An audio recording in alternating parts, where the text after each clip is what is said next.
Assalamualaikum warahmatullahi wabarakatuh. Alhamdulillah alladzi nahmaduhu wa nasta'inuhu wa nastaghfiruh. Asyhadu an la ilaha illallah wa sayyidina Muhammadan abduhu wa rasuluh. Allahumma shalli wa sallim ala sayyidina Muhammad wa ala ali sayyidina Muhammad. Rabbi shrah li sadri wa yassir li amri wahlul 'uqdatam min lisani yafqahu qawli. Amma ba'd. Pemirsa yang dirahmati oleh Allah Subhanahu wa taala, alhamdulillah rabbil alamin, pada kesempatan hari ini kita tetap dan masih diberikan umur yang panjang oleh Allah Subhanahu wa taala, sehingga di akhir bulan puasa ini kita masih tetap diberikan ketetapan iman Islam, menjalankan seluruh ajaran ya Allah Subhanahu wa taala, menjalankan seluruh syariat-syariatnya. Kemudian kita masih bisa beribadah, salah satu ibadah yang penting yaitu adalah puasa Ramadan. Puasa Ramadan ini tentu merupakan suatu hubungan hablum minallah ya, yang tentunya setelah puasa Ramadan kita juga disunahkan untuk kemudian merayakan kemenangan kita atas apa yang sudah kita lakukan selama 1 bulan penuh ya, ngeker hawa nafsu atau menahan hawa nafsu kita dengan berpuasa. Kemudian hari ini akan datang hari kemenangan, yaitu menang melawan nafsu kita sendiri, yaitu dengan cara salah satunya adalah sholat sunnah Idul Fitri. Masyaallah hadirun pemirsa rahimakumullah, tentu ada pertanyaan, sebetulnya bagaimana hukumnya sholat Idul Fitri? Karena tentu di kondisi pandemi ini ya, kita harus mengikuti himbauan pemerintah ya. Salah satunya yang dulu tidak boleh berjamaah, alhamdulillah sekarang sudah lebih longgar dan bisa berjamaah. Mari, mumpung ini kita bisa lakukan, mari semuanya ya usahakan untuk bisa mengikuti sholat sunnah Idul Fitri dengan berjamaah, karena tentu pahalanya itu sangat besar sekali dari Allah Subhanahu wa taala. Masyaallah hadirin pemirsa rahimakumullah ya.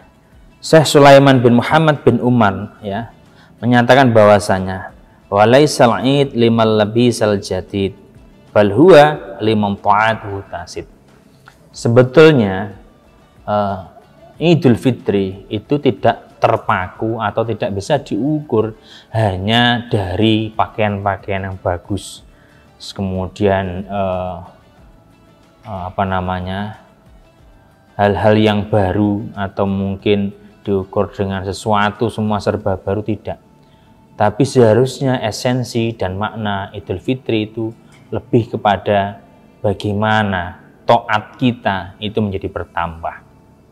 Karena apa? Karena sebetulnya harapan yang harus diperoleh ketika kita puasa adalah la'allakum tattaqun, menjadi orang-orang yang muttaqin, orang-orang yang bertakwa kepada Allah Subhanahu wa taala.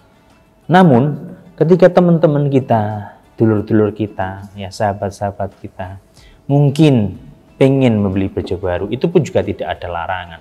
Kita harus husnudon. Mungkin dengan seperti itu mereka berharap bahwasanya itu adalah cerminan ya, bahwa kita ya itu seperti bayi yang baru dilahirkan ya. Jadi seakan-akan dosa-dosa kita ya, dan mungkin semoga dosa-dosa kita itu juga berimbang seperti halnya kebersihan diri kita, hal-hal yang baru ya, kita juga seperti bayi baru lahir, tidak ada dosa sama sekali. Itulah sebetulnya esensi dari puasa dan kemenangan di hari raya Idul Fitri.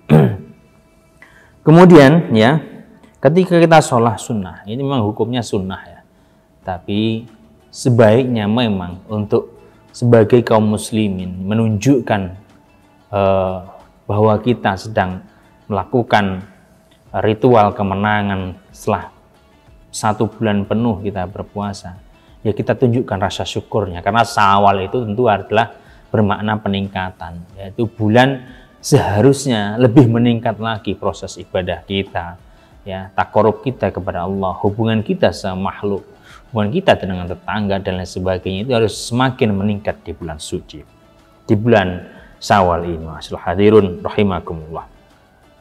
Kemudian ya, pada hari itu Allah menjanjikan ampunan, ya. Ampunan bagi siapa? Bagi orang-orang yang melaksanakan ibadah salat hari Idul Fitri. Karena Rasulullah Muhammad SAW bersabda an Ibnu Mas'ud, ya, an Nabi sallallahu alaihi wasallam, ya, an Nabi sallallahu alaihi wasallam, annahu qala idza shamu syahrul ramadan wa kharaju ila idihim yaqulullah ta'ala, ya malaikati kullu amilin yatlubu ajrahu wa ibadilladzi shamu syahrahum wa kharaju ila idihim yatlubuna ujurahum ashidu anni qad ghafartu lahum. Fayunadi munadi ya ummata Muhammadin irji'u ila manazilikum qad badatu sayiatikum hasanah. Fayaqulullah ta'ala ya ibadi sumtum li wa aftartum li faqumu maghfuran lakum. Jadi ini adalah agak panjang sedikit, ya. Diriwayatkan dari Ibnu Mas'ud, Kanjeng Nabi Muhammad SAW bersabda, ya, ketika umat Muhammad SAW berpuasa di bulan Ramadan, kemudian mereka keluar untuk melaksanakan yaitu sholat sunnah Idul Fitri, maka Allah berfirman, hei malaikat, wahai malaikat-malaikatku, setiap yang telah bekerja akan mendapatkan upahnya. Nah, itulah. Jadi ibarat kita bekerja, ibarat kita beribadah di bulan suci Ramadan itu, ya tentu ada upahnya, kan begitu. Dan hamba-hambaku yang telah melaksanakan puasa Ramadan dan keluar rumah untuk melaksanakan sholat Idul Fitri, setelah mohon upah dari ibadah mereka, maka saksikanlah, katanya, ya, katanya Gusti Allah ini, ya, bahwa sesungguhnya aku telah memaafkan mereka, artinya telah mengampuni umat Kanjeng Nabi Muhammad SAW yang telah menjalankan puasa selama 1 bulan penuh. Kemudian ada yang berseru, wahai umat Muhammad, kembalilah ke rumah-rumah kalian, aku telah menggantikan keburukan kalian dengan kebaikan. Maka Allah berfirman, wahai hamba-hambaku, kalian berpuasa untukku dan berbuka untukku, maka tegakkanlah kalian dengan mendapatkan ampunanku terhadap kalian. Ini artinya apa? Bahwa jaminan Allah kepada kita semuanya, yang apabila kita sudah melaksanakan puasa yang kemarin kita lakukan sebulan penuh, kemudian kita berjalan ke arah masjid, ya, kemudian kita melaksanakan sholat Idul Fitri, maka Allah berfirman atau dawuh kepada para malaikatnya bahwa semua hamba-hamba yang sudah keluar dari rumah kemudian untuk menunaikan ibadah sholat Idul Fitri, maka Allah mengampuni semua dosa-dosanya. Dan ketika kita kembali ke rumah kita, pulang dari sholat Idul Fitri, maka semua hal-hal yang buruk, hal-hal yang tidak baik, maka Allah gantikan dengan hal-hal yang baik.